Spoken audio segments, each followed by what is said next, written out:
Россияда иң беренче булып ачылган Ульяновск татар мәдәният үзәгенең 25 еллык тарихы бар. Иҗат юлларын кайчандыр андагы сәхнәдән башлап киткән берничә үзешчән сәнгать стасы хәзер Татарстанның зур сәхнәләрендә чыгыш ясый. Үзәктә бүген дистәгә якын түгәрәкләрдә 150дән артык кеше шөгыльләнә. Урама фольклор ансамбле иң яшь коллективларның берсе. Аның җитәкчесе Алсу Әлмәтова мәдәнияттә 20 елга якын эшли. Шундый коллектив җыюда аның күптәнге хыялы була. Түгәрәк уенга да бардым. Түгәрәк уенда карап кайттым. Анда төрле матур коллективлар килгән иделәр. Мин әйтәм, бездә ник юксың ул? Ник бездә Ульянда андый фольклор ансамбле юк? Шулай диеп, фольклор ансамбле ясарга туры килде.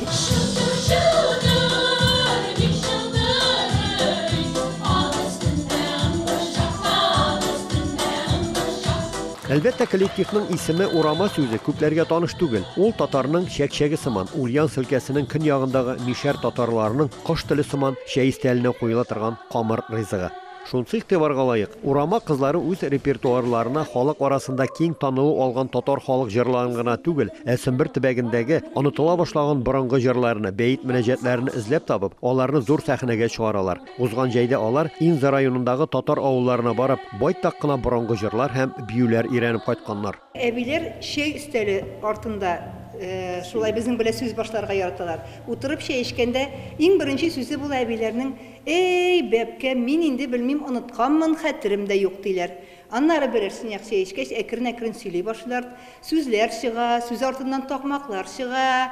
Бер-ике чиняк чәй эчкәннән соң әбиләр торып биеп тә китә башлыйлар. Инза районындагы Драка авылы өлкәдәге иң борынгы татар авылларының берсе. Андагы фольклор да үзенчәлекле. Бирдә аларның үзләренә генә хас булган халык уеннары да сакланып калган. Шуларның берсе язгы йомырка бәйрәме. Өйдә нигә балалар йөреп инде такмаклар әйтә торган булганнар. Кытык-кытык, әби бабай өйдәме, бер йомырка бирәме? Бер йомырка бирмәсәгез, артыгызда күлегез, шунда батып үлегез дия торган булганнар. Йомыркаларны җыеп алганнан соң инде алар карандашлар белән төрле карандашлар белән чәчәкләр, яфраклар эшләй торган булганнар. Соңдан инде ул йомыркалар белән менгәннәр тау битенә.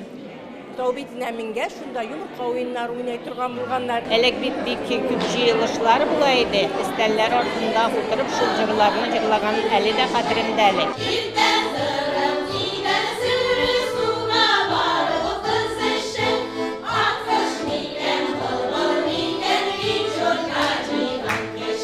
Коллективка төрле яшьтәге һәм төрле һөнәр ияләре йөрсә дә, аларны татар халык җырлары һәм әби бабайлардан калган рухи мирас берләштерә. Бер вакытны бардым мәҗлескә дә, мәҗлестә бик каты мотор итеп уйнады бер хатын гармонда. Минем башыма уй килде. Эх, мин әйтәм, менә шул гармонист хатынны миңа аласы иде ди. Шулай итеп мин аны яшьтем. Ул иң беренче җырларга килде үзе. Аннан соң икенче репетициягә килде апасы белән, өченче репетициягә ике апасы белән килде. Әбиләр, безнең күршеләр килеп йырлап утырганнарын шулай. Әле инде хәзер үзем дә йырлый башладым, шул йырларны искә төшә.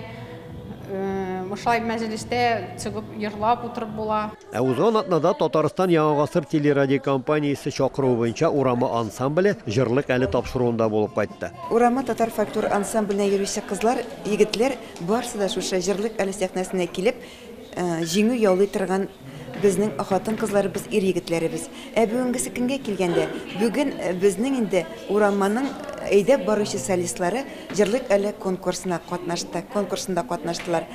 Мин бик канәгать. Урамалылар бу көнне студиядә композиторлар язган әсәрләр белән бергә Сөмбер мишәр татарларының җырларын да башкарды. Алар барбер шушы татар халык җырларын, үзебезнең популяр җырларны үзләренчәрәк башкаралар.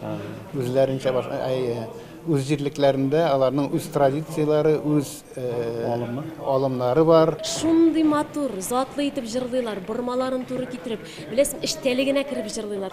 Безнең тамашачылар Сөмбер үзешчән сәнгать осталарының чыгышын ТНВ Татарстан каналыннан 23 апрель көнне 20 сәгать 30 минутта карый алачак. Ульяновск өлкәсеннән һәм Казаннан Рамис Сафин, татарлар.